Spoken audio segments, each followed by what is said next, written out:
Hello and welcome to another episode of the Expert CPG Commerce Podcast. My name is Ryan Flynn, the founder and CEO of Expert CPG Commerce, where we help brands reach more customers on Amazon and beyond. And today I'm really excited to welcome Mary Brazeau Brown from Honestly Cranberry to the show. Mary's got a fantastic story of growing up in this lineage of a cranberry farm in central Wisconsin and developing this whole brand, Honestly Cranberry, out of this farm. And she's got a great energy and passion and just a great viewpoint on life and where growing this brand evolves into just helping the world in general. So stay tuned for that great conversation with Mary. And if you're a brand that's growing and you're wondering where does your brand fit into the world, and you know, you're probably on Amazon as a part of that, right? You kind of have to be as a brand these days, good or bad. You kind of have to be on Amazon. And you're wondering, am I doing everything I could be on Amazon? Am I taking advantage of all the programs Amazon offers? Is my advertising right? Does my page look great? Am I doing everything it could be? You may not be. And you may have that feeling deep down in your stomach or your soul, like we're not doing everything we could on Amazon. Maybe you're doing it yourself, maybe working with an agency. We do Amazon. That's all we do for brands is we help them with Amazon. And instead of us just telling you what we can do with Amazon, we actually want to show you. So if you go to expertcpg.com/audit, and fill in some information there, you can apply for us to actually do a full in-depth audit for your account. We're going to cover we're going to talk about a lot of things you're doing well, but also cover a lot of opportunities of things you could be doing on the platform to really help your growth, help you reach more customers, and help just broaden the overall presence of your brand, not just on Amazon, but obviously that plays into other channels as well. So just go to expertcpg.com/audit and see if you qualify, and we would love to help you with Amazon. Again, show you what you could actually be doing on Amazon, just tell you. All right, for today's episode, let's talk to Mary Brazeau Brown from Honestly Cranberry. So Mary, welcome to the program. Thank you for coming on.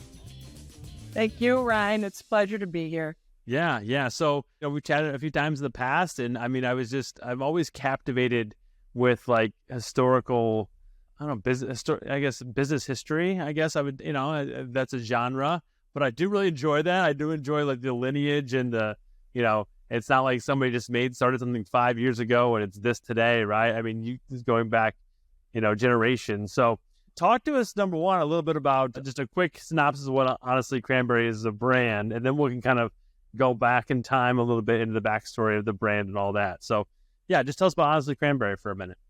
Well, Honestly Cranberry, we're drying cranberries with no added anything, no sugar, no oils, no juice, no glycerin, nothing. It's just ingredients, cranberries.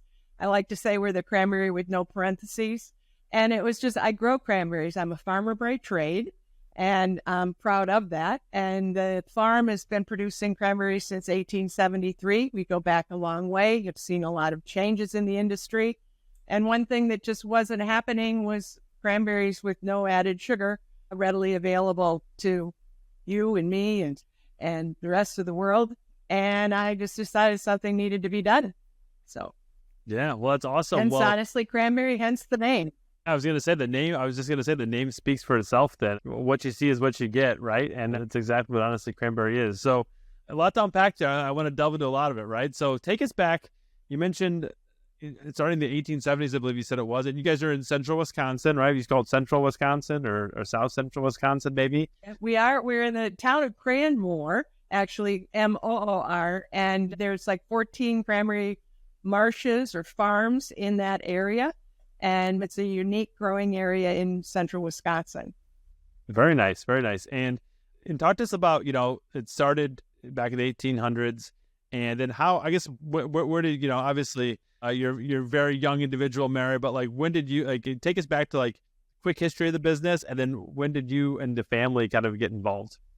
Okay, well, the business actually started cranberry growing in 1873 when there was a lumbering family came across the land. They wanted to buy the land from the state of Wisconsin for their lumbering. It was a great white pine area, and they say the logging and lumbering of this area actually rebuilt Chicago after the fire. But anyway, when the Arpin family came to this area, for the lumber, they found cranberries growing wild.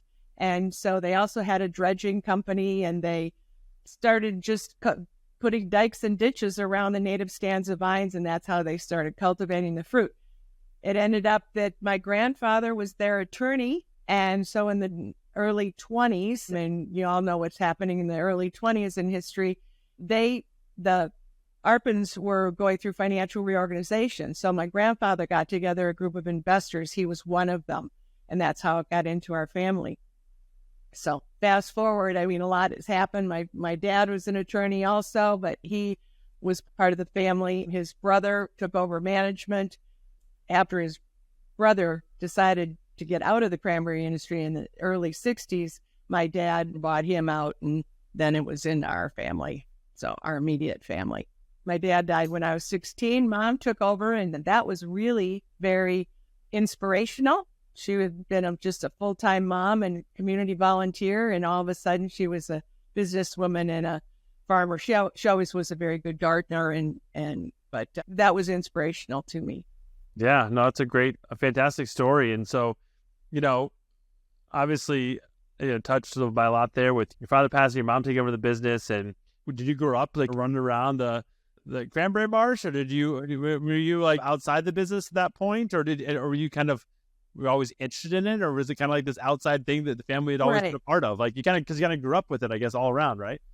We did. My dad was an attorney. We lived in town, but we'd go out to them on weekends or after school, and whether it was picking hazelnuts for the deer at the zoo, or whether it was helping Dad with his maps, and he was putting his time and energy and money into the farm because he was going to do it as a retirement project. Yep. But he died a year before he was going to retire. So there was a lot of development and creativity that was going on, and I loved that kind of planning and being outdoors, and just being outdoors as a family was just really kind of I loved it. It was my heart home from the beginning. So yeah. There was nothing I wanted after Dad died, and I'm at school, and I just wanted to get out of high school and then come back and on the farm. And Mom goes, no, you've got to go to college. Your father would want you to go to college. And so I went to college and ended up majoring in horticulture at the University of Wisconsin in Madison. And then I said, oh, good, I can come home now. And Mom said, no, you need to go out and work for other people. And I think it was a good push out the door, because she wanted me to test my flight feathers. And that was a good thing, because once I would come back here, then I would be back here. And it was wonderful of her to encourage me in a very loving act, to kick me out and say, go, young lady, go and see what you can do in the world. And I had great experience. It was wonderful. Curiously, though, so I moved out to I traveled around the country by myself for a while. I moved out to Boston. I moved to St. Paul. Fell in love with the man of my dreams. I said, Mom, I want to come back. We're going to get married, and I want to come back. And I'd love, can I come back to the farm now? And she said, well, you're going to have to interview with your uncle and me, because he was, had her brother. Yeah. And I thought, oh my. So anyway, I ended up interviewing with them, and they said, well, we'll think about it, being a resident manager. So they thought about it. The next day, came back, and Mom said, well, we'll hire you as resident manager, and you'll be in charge of the operations of the farm. But I want you to know something. Just because you're my daughter, don't think I can't fire you. It was wonderful motivation. It was like, take nothing for granted. Yep. Work as hard as I could, because she meant what she said. Yeah. And she always did. Yeah. And so I've told our kids that same story. Family business. You do need to keep, things reeled in and reality checks going, especially in a family business. I mean, every family by themselves has these interesting dynamics. But then when you add a business into it, it adds a whole other layer and level to it, which is a very practical and real thing. And that's we could be, quarreling, momentarily about this one thing over here, but then at the end of the day, we also have to run this business together, or, this. And so it adds a whole nother layer into it. And that's a great, your mom seems like you can just tell, very special lady just from telling you that. And obviously you passed it on to your kids getting involved, right? yeah, I think it's an important reality check. Mom always said everybody's replaceable, and you're no exception. So, and she loved me dearly. In the next breath, she'd say, I love you. Yeah. And we, share many things together, but good lessons in life. Yeah, for sure. Yeah. So you got involved with the farm. Mary got involved with the farm, and you started out with kind of operations, and kind of talk to us about your journey there. I mean, just at the farm, and then how did that blossom into Honestly Cranberry? Well, it is a journey. And like I said, my heart home is there. I love that business, and cranberries are so good for you naturally. I mean, it's the only known food as of today. I mean, I don't know what's going on in research right now, but it's the only known food that prevents bacteria from adhering to mucous tissues. That is huge. And I'm trying to eat healthy, trying to take care of myself. And I know that one of the reasons that I started the company was because so many cranberries out there have added sugars. Cranberries are tart, and this world likes sugar. There's no doubt about it. And that's fine. But I don't do added sugar. And I thought, boy, there's a lot of other people who probably are like me. I didn't know that, but I pretty much felt it was a high probability. And that was a real motivation for starting Honestly Cranberry. So by the time that I had that thought, and by the time I thought about Honestly Cranberry and incorporate and everything, our son was brought into the farm. He had an interview for a job, and he's a better cranberry grower than I am, and that's good. I mean, he's a lot younger than I am. I should have been retired 8 years ago, but I felt that there was still more I could do for the world, and whether the world is our cranberry business or whether it was the world in general, I thought it hasn't been done, and I'm going to give it a whirl. So yeah, what time frame was that when you kind of started to formulate the idea and put it into real form of the brand Honestly Cranberry? I thought about it a long time ago. But I mean, I really started doing something about it when I said, okay, I'm gonna just start a company, and it's going to be Honestly Cranberry. And I'm going to incorporate it. And where I need to start is trying to dry cranberries with no added anything. And because it wasn't being done. And then I did a little research, and people said, well, Mary, it can't be done. And I'm like, did you just tell me it can't be done? Well, if it could be done, people would be doing it already. And I'm like, and I would say this to anybody else out there, just because something has always been done a certain way or has not been done doesn't mean it can't be. And so that just was fuel to my fire. And I thought, well, no, maybe this is what I should do. If somebody says it can't be done, I'm going to figure this out. And we did. And we developed a proprietary process, and as proprietary, we were gonna patent it. And then I thought, why should I? And then everybody would know what we're doing. And if everybody said it can't be done, okay, we're going to keep it a secret. Coca-Cola's had a secret for, a long time, and just see where it went. I mean, it was really the blind leading the blind. My mantra at that time was go where they ain't, think like they don't, because that's how you get out of a spiral. That's how you can grow in another world. Yep. And doing nothing was not going to be an option. So I thought, well, we'll get this process. If I can ramp it up, if I can make it, then, but it was all, I didn't know what I didn't know, and I still don't know what I don't know. But that's okay, because it makes life interesting, and every day is motivating. Yeah. So you developed the process first. The idea behind the brand had been with you for a long time. You started to develop the process. That must have been was it a big epiphany when you'd finally kind of nailed it and figured out how to dry these cranberries without any kind of artificial, sweeteners or anything like that? Yeah, it was really exciting, but very scary, because first of all, I didn't have a lot of support. I didn't have any financial support, because nobody, and I can't tell you how many people and how many financial institutions or whatever. I said, I've got this great idea. It's never been done. And they go, sorry, because there were no metrics. And the world is generally conservative, and I don't care what, where you are.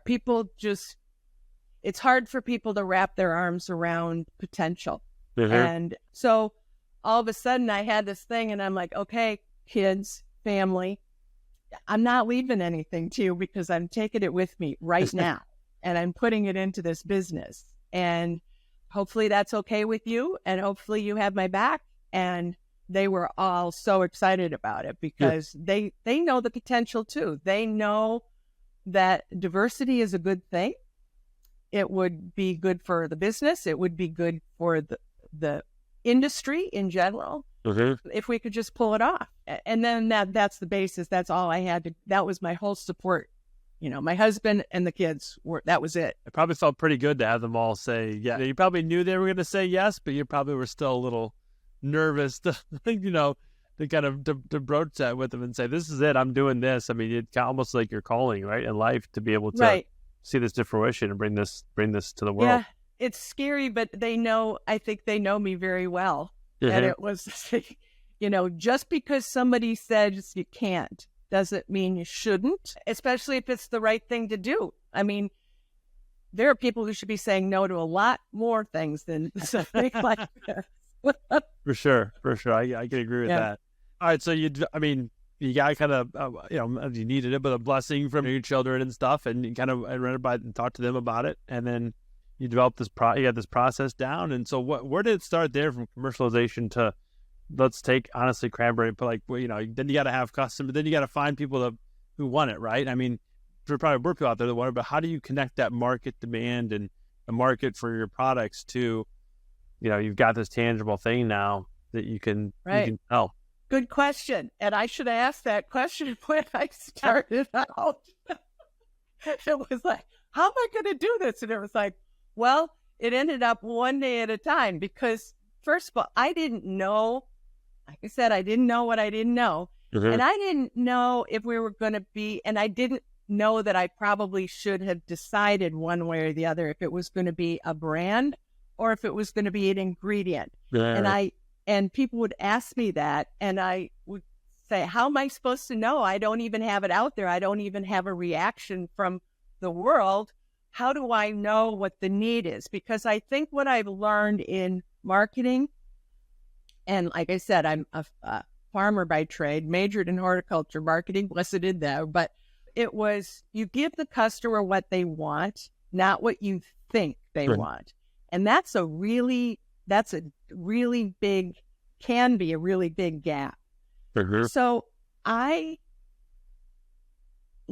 looked at or just thought about people who were not eating cranberries at all, because that's where I had to go. I knew that I wasn't, whether it was a brand or whether it was an ingredient, I wasn't going to convince people to stop eating what they're eating. People don't listen to that. So people, and if it was an ingredient, companies are not going to reformulate. And they're not going to reformulate, especially if their product is doing well, and especially if their ingredients are cheaper than what you're offering to give them. Our product is more expensive.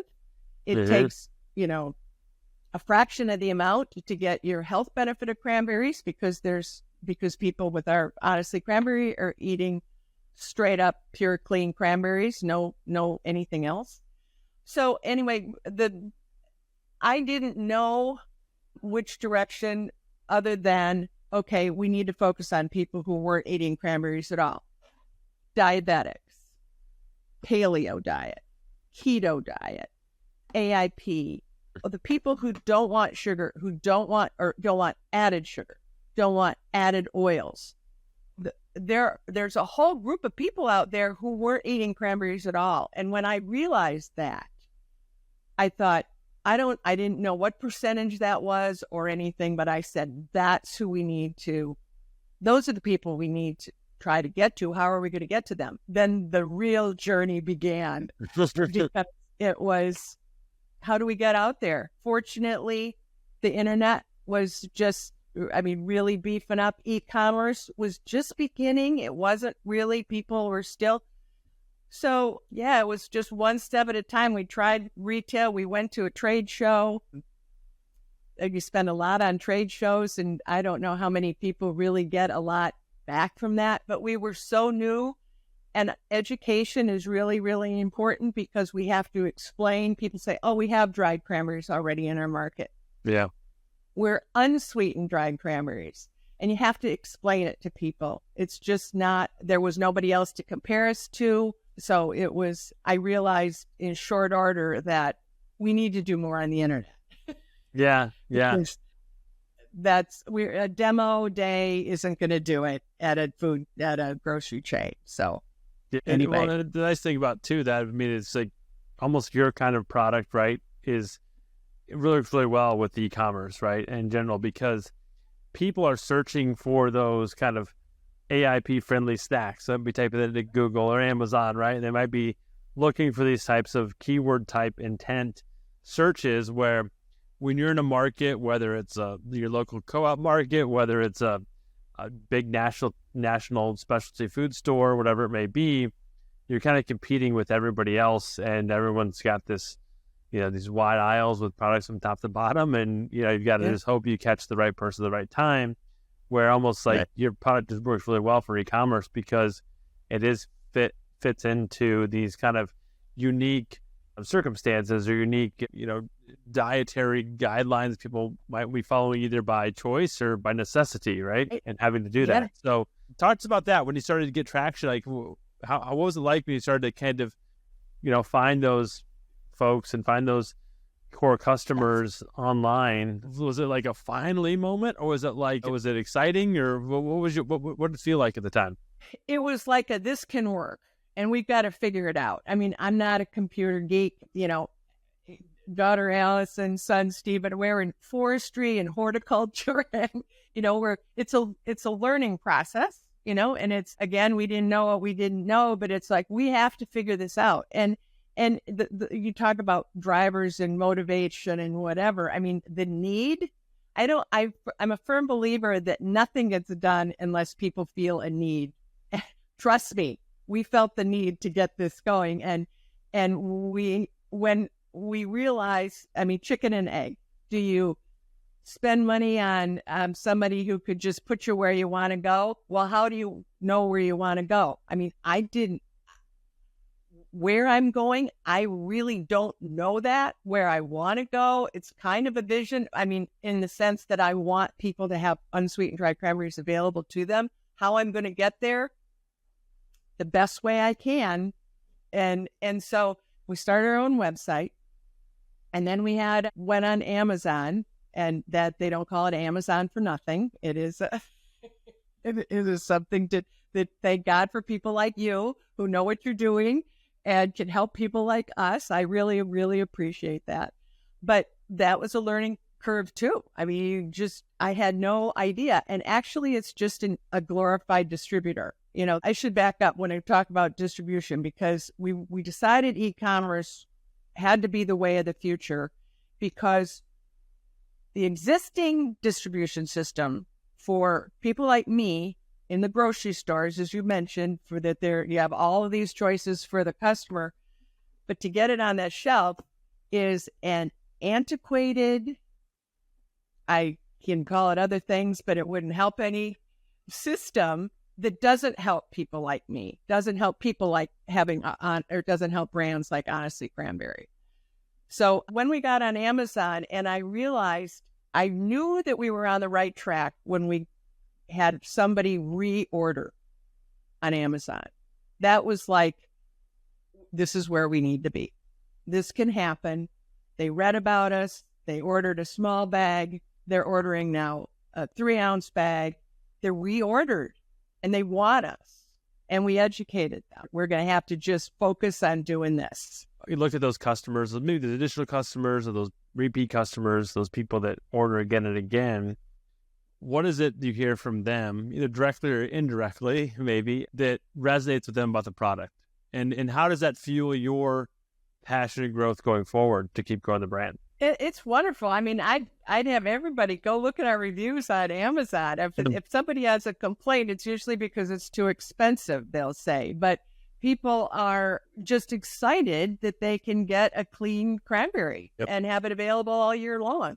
I mean, cranberry harvest only happens like September and October, and people usually think of cranberries as just Thanksgiving and Christmas kind of thing. But people they love the fact that they can readily get them year round, and it's a there's nothing added. It's just ingredients, cranberries. And Yeah. it's pretty simple. So there's not a lot that I could expound on or other people can, because it's just cranberries. What's your favorite way, Mary, to enjoy? Share with us your favorite way to enjoy, dried cranberries or your product. Like, what's it like? Obviously you can do a lot with it.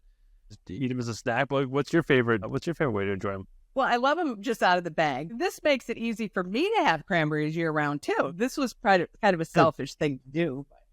Favorite snacks, I love them with if you take it, now we talk about a daily dose. So that's 15 pieces of Honestly Cranberry is enough to have the health benefit of cranberry. Cranberries, they're the only known food, as I mentioned, that prevent bacteria from adhering to mucous tissues. It's just from your oral health to gut health, right out the back door. They're good for you. So I like my daily dose, 15 pieces with 1 dark chocolate covered espresso bean. It's so good. In the middle of the morning, it's like pop. I just slam it, and it's like, this is so refreshing.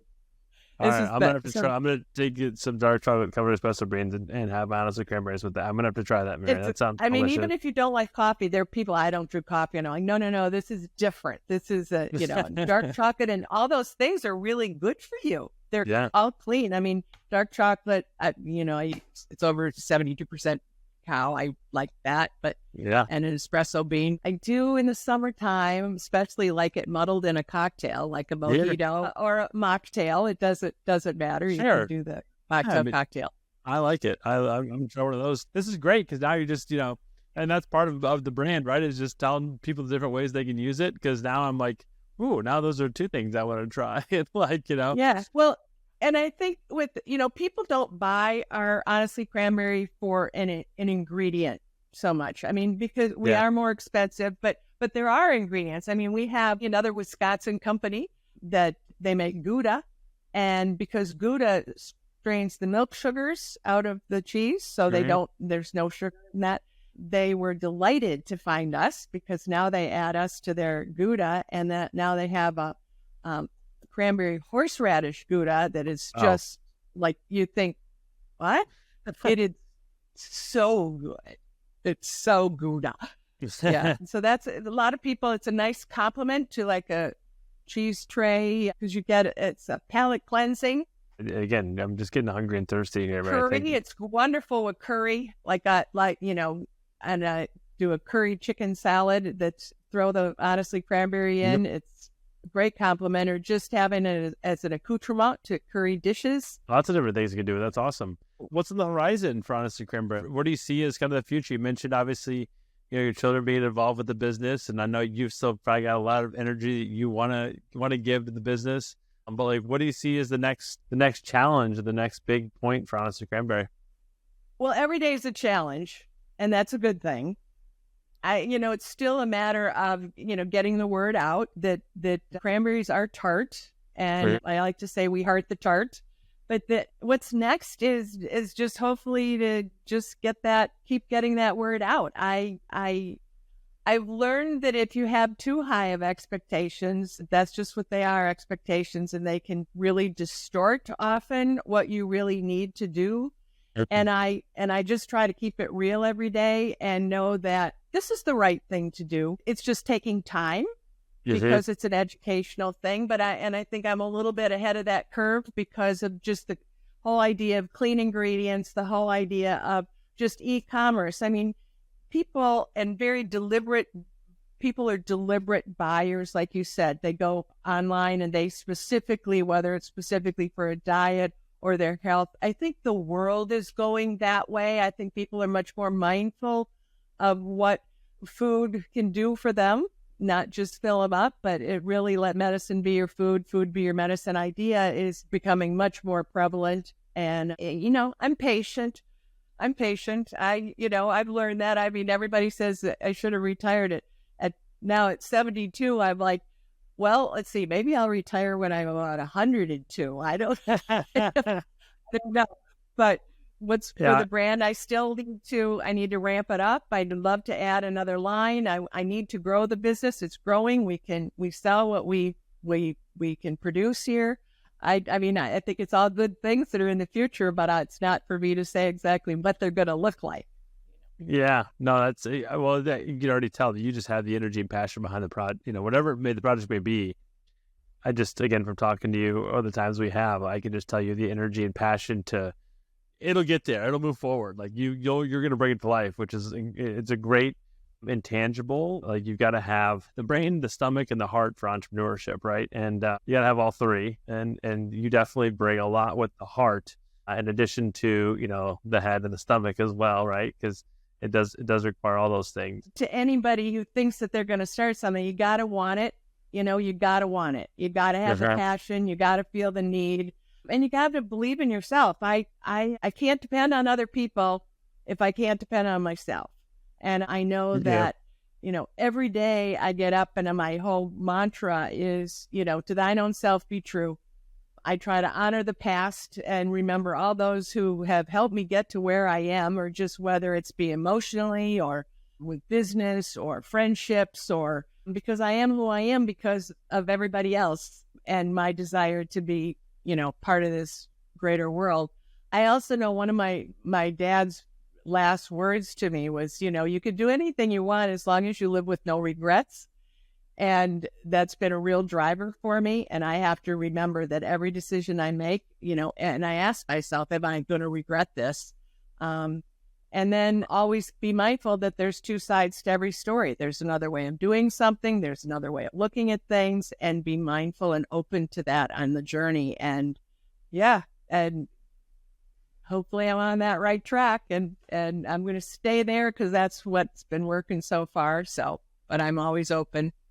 Yeah, well, you definitely, you've been granted some great wisdom and words from those from big part of your life, as you mentioned, and trust me, you're doing the same thing. I hope you realize it. I think you're doing the same thing for your children and even listeners and people watching this today too, hearing these kind of things.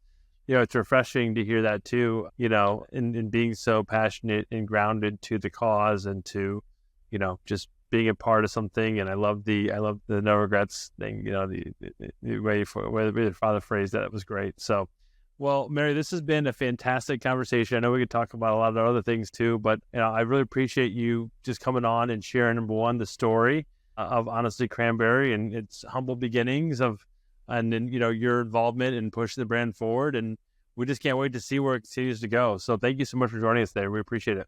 Well, thank you, Ryan, for the opportunity for conversation, because that's what it's all about. And we're all in it together. So, I appreciate that. Thank you. Yeah, thank you. All right. Have a great day. You too. All right. What a fantastic conversation with Mary from Honestly Cranberries. Thanks so much, Mary, for coming on and sharing your story and your expertise and your just positive outlook on life and business. And again, looking forward to more great things for Honestly Cranberry to come here in the future. So hopefully you enjoyed today's episode, you, the listener, the viewer. We really appreciate you sticking here to the end. The way you help this podcast, the way you can help us, is just send it to a friend, share it with somebody, liking it, rating it, reviewing it, subscribing, all the fun stuff you can do wherever you're watching or listening to us. Give us that thumbs up. Smash that subscribe button, whatever all the kids say these days with the YouTube videos. But we would love for you to help grow this podcast and leave a review as well. It really helps us out. And again, we're looking forward to sharing more expertise, more insight, more great conversations on the next episode of the Expert CPG Commerce Podcast.